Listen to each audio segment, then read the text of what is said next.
সম্মানিত দর্শক মণ্ডলী, আজকে আমাদের এই বিশেষ লাইভে যুক্ত রয়েছেন সাংবাদিক খালেদ মহিউদ্দিন সাহেব এবং আরও অন্যান্য রাজনৈতিক ব্যক্তি। আজকের এই ভিডিওতে গভীরভাবে বিশ্লেষণ করা হবে বর্তমানে রাজনৈতিক পরিস্থিতি কি। তো দর্শক, চলুন একে একে আমরা বিস্তারিত আলোচনাগুলা শুনে আসি। বাংলা একটা জনপ্রিয় গান আছে, শ্যাম তুমি লীলা বুঝো মন বুঝো না। ঠিক এই গানটা শিবিরের ক্ষেত্রে চমৎকারভাবে মিলে যায়। শিবিরের লীলা খেলা বোঝা বড়ই দায়। শিবির গত 15 বছর বাংলাদেশ ছাত্রলীগের লুঙ্গির নিচে লুকিয়েছিল। বিশেষ করে সাদেক কায়েম, ঢাকা বিশ্ববিদ্যালয় ছাত্র শিবিরের যে সভাপতি, বর্তমান ডাকসুর যে ভিপি, এই সাদেক কায়েম ছাত্রলীগের মিছিলে অংশ নিয়েছে। ছাত্রলীগের নেতাদের সাথে অসংখ্য ছবি আছে, অসংখ্য স্লোগান আছে এবং তাদের যে সাধারণ সম্পাদক ঢাকা বিশ্ববিদ্যালয়ের SM ফরহাদ, সে সরাসরি ছাত্রলীগের নেতা ছিল এবং ঢাকা বিশ্ববিদ্যালয়ের শাখা ছাত্রলীগের যে সাধারণ সম্পাদক সৈকতের সাথে রাজনীতি করেছে। একাধিক ছবি ভিডিও আমরা দেখেছি।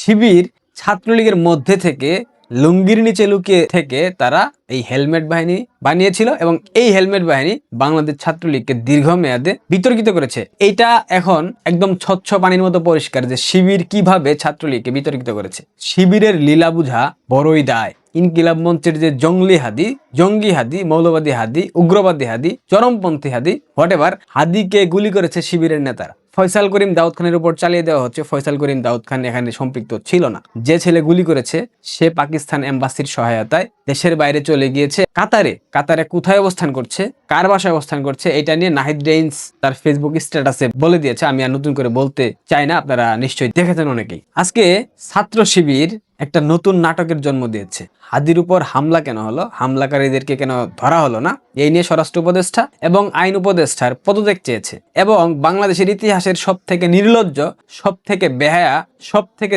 জোকার এই স্বরাষ্ট্র উপদেষ্টা জাহাঙ্গীর আলম সেই জায়গায় দাঁড়িয়েছিল, তার পাশে দাঁড়িয়ে সাদিক কায়েম তার পদত্যাগ চেয়েছে এবং সে সেটাকে সমর্থন করেছে।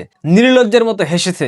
বুঝতে পারতেছেন, মানে একজন স্বরাষ্ট্র উপদেষ্টা তার সামনে তার পদত্যাগ চাচ্ছে এবং সে সেটাকে সমর্থন করে হাসি দিচ্ছে। বেহায়াপনার একটা লেভেল থাকে। শিবিরের রিক্রুট এই স্বরাষ্ট্র উপদেষ্টা জাহাঙ্গীর, বর্তমান সরকার চালাচ্ছে জামাত, সেখানে কি নাটক করতেছে। আবার রাজশাহী বিশ্ববিদ্যালয়ের ভিপি ছাত্র সংসদের সে আবার ঘোষণা দিয়েছে 1 কোটি টাকা পুরস্কার দেওয়া হবে যদি জাহাঙ্গীরকে স্বরাষ্ট্র উপদেষ্টা থেকে সরিয়ে দেওয়া হয়। 1 কোটি টাকা ওর বাপে দিয়েছে ওকে। ফকিনির বাচ্চা খাইতে পারতো না, 1 কোটি টাকা পুরস্কার দিতে চায়। এই টাকা কোত্থেকে আসে? ওর কোন বাপে 1 কোটি টাকা ওকে দিয়েছে? এই প্রশ্নগুলো আপনারা কেন করতেছেন না? তারা যে প্রতিনিয়ত নাটকগুলা করতেছে, টাকা পয়সার যে নাটকগুলা করতেছে, এই প্রশ্নগুলা কেন করেন না? হাদিকে যে দেশের বাইরে নিয়ে যাওয়া হলো এয়ার অ্যাম্বুলেন্সে করে, সেখানে 52 লক্ষ টাকা এয়ার অ্যাম্বুলেন্সের যে বিল, সেই বিলটা কে পে করেছে? অর্থ মন্ত্রণালয়ের কি দায় পড়েছে হাদিকে? হাদি কি সরকারের কেউ? হাদিকে গুলি করা হয়েছে, তাকে সিঙ্গাপুরে চিকিৎসা দেওয়া হবে, সেখানে অর্থ ব্যয় করবে সরকার। আর যারা মৃত্যুবরণ করেছে, যারা গত 15 মাসে হতাহতের শিকার হয়েছে, তাদের দায়ভার কে নেবে? সরকার নেবে না? জুলাইয়ে যারা আহত নিহত হয়েছে তাদের পরিবারকে কতটুক সহায়তা করেছে? কোথায় এই টাকাগুলা? শুধুমাত্র যারা ফোকাসে আসে, মিডিয়ার সামনে যাদেরকে তুলে ধরা হয়, তাদের ক্ষেত্রে সরকার দায়িত্ব নেয়। কি চমৎকার সরকার ব্যবস্থা! জামাত কি গেমটা খেলতেছে! স্বরাষ্ট্র উপদেষ্টার পদত্যাগ চাচ্ছে, হাদিকে যে হামলা করেছে সেটার বিচার চাচ্ছে, অথচ হাদিকে হামলা করেছে সাদেক কায়েমের কাছের মানুষ, প্রাণের মানুষ। সবার প্রথমে যদি জিজ্ঞাসাবাদ করা হয় সেক্ষেত্রে সাদিক কায়েমকে করা উচিত, কারণ সাদিক কায়েমের ফেসবুক স্ট্যাটাস স্পষ্ট বার্তা দিয়েছে ইনকিলাব মঞ্চের হাদিকে কে বা কারা গুলি করেছে। এগুলো আপনারা দেখবেন না, আপনাদের চোখ তো অন্ধ। হাসনাত আব্দুল্লাহ, হাদি ভাগ্যের জোরে বেঁচে গিয়েছে, তবে হাসনাত আব্দুল্লাহকে যদি আক্রমণ করা হয়, এই জঙ্গলি, এই উগ্রপন্থীর উপর যে মানুষের ক্ষোভ, এটা আমার মনে হয় না সে বেঁচে ফিরতে পারবে। নিঃসন্দেহে তাকে একদম কেওড়াতলায় পাঠিয়ে দেওয়া হবে, তাকে সাদনাতলায় পাঠাবে না। হাদিকে তো সাদনাতলায় পাঠিয়ে দিয়েছে, এখনো বেঁচে আছে, যদিও ক্লিনিক্যালি ডেড, সেটা হয়তো বা খুব শীঘ্রই আপনারা দেখতে পারবেন। কিন্তু হাসনাতকে যদি লক্ষ্যবস্তু বানানো হয় সেক্ষেত্রে হাসনাত বেঁচে ফিরবে বলে আমার মনে হয় না। আজকেও ভারতের 7 সিস্টার্সকে আলাদা করার সরাসরি হুমকি দিয়েছে এই হাসনাত আব্দুল্লাহ। ভারতকে স্পষ্ট ভাষায় বলতে চাই, যারা আমার দেশের সার্বভৌমত্বকে বিশ্বাস করে না, যারা আমার দেশের সম্ভাবনাকে বিশ্বাস করে না, যারা ভোটাধিকারকে বিশ্বাস করে না, মানবাধিকারকে বিশ্বাস করে না, যারা এই দেশের সন্তানদেরকে বিশ্বাস করে না, আপনারা যেহেতু তাদেরকে আশ্রয় প্রশ্রয় দিচ্ছেন, কথা স্পষ্ট করে বলে দিতে চাই, ভারতের যারা সেপারেটিস্ট আছে বাংলাদেশে আমরা তাদেরকে আশ্রয় প্রশ্রয় দিয়ে যে সেভেন সিস্টার রয়েছে সেটাকে ভারত থেকে আলাদা করে দেব।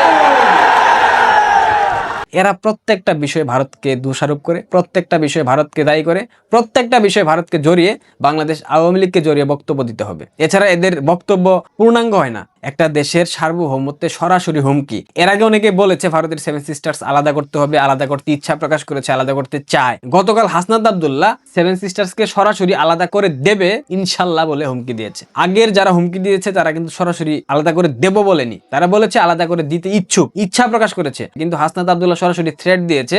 এইটা নিঃসন্দেহে ভারতের স্বাধীনতা এবং সার্বভৌমত্বের উপর একটা চরম হুমকি। এই হুমকিকে আমলে নিয়ে ভারত চাইলে বাংলাদেশে আক্রমণ করতে পারে। এইটা তাদের পররাষ্ট্রনীতির মধ্যেই পড়ে যায়। একটা রাজনৈতিক দলের নেতা হয়েছে কিভাবে প্রতিবেশী রাষ্ট্রের সার্বভৌমত্বে হুমকি দেয়। আপনারা এটাকে খুব স্বাভাবিকভাবে নিলেও আমি নিচ্ছি না, কারণ এই বক্তব্যের মধ্যে অনেক অনেক তাৎপর্য, অনেক অনেক বিষয় থেকে যায়। শুধু হাসনাত আব্দুল্লাহ না, জঙ্গি মাহফুজ, মাস্টার মাইন্ড মাহফুজ আলমও ভারতের সেভেন সিস্টার্সকে আলাদা করার হুমকি দিয়েছে। ভারতের আঞ্চলিক নিরাপত্তাকে বিঘ্নিত করার জন্য যা যা করা প্রয়োজন তা তাই করবে। ভারতের দোষ বাংলাদেশ আওয়ামী লীগ তাদের বন্ধু, ভারতের দোষ শেখ হাসিনাকে ভারতে আশ্রয় দেওয়া, ভারতের দোষ বাংলাদেশ আওয়ামী লীগের নেতাকর্মীদের জীবন রক্ষা করা। এটাই ভারতের অপরাধ। ভারতের সাথে যত কথা বলা হচ্ছে ভারতকে কেন্দ্র করে, ভারত এইটা করেছে, ভারত বাংলাদেশকে কলোনি বানিয়েছে, ভারত বাংলাদেশের এইটা দখল করেছে, এতগুলা চুক্তি হয়েছিল, অসম চুক্তি, একটাও প্রকাশ করতে পারে নাই। এই অথর্ব ইউনুস একটা জিনিস এখন পর্যন্ত সামনে আনতে পারেনি, ভারত বাংলাদেশের এমন একটা চুক্তি শেখ হাসিনার সরকার করেছিল যেটা বাংলাদেশের স্বার্থ বিরোধী। প্রতিনিয়ত ভারতকে হুমকি দিয়ে যাচ্ছে।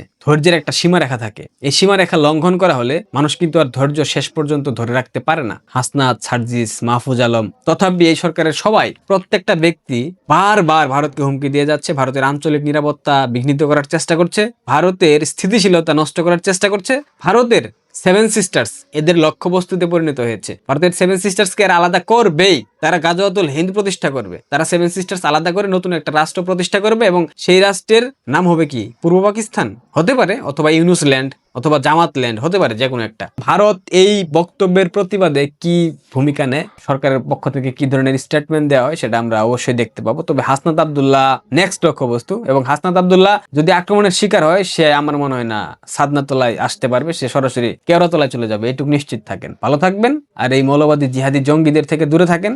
দেশ বাঁচাতে হলে এদেরকে সমূলে উৎখাত করতে হবে, এছাড়া আর কোনো বিকল্প পন্থা আছে বলে এই মুহূর্তে আমার কাছে মনে হচ্ছে না। ধন্যবাদ।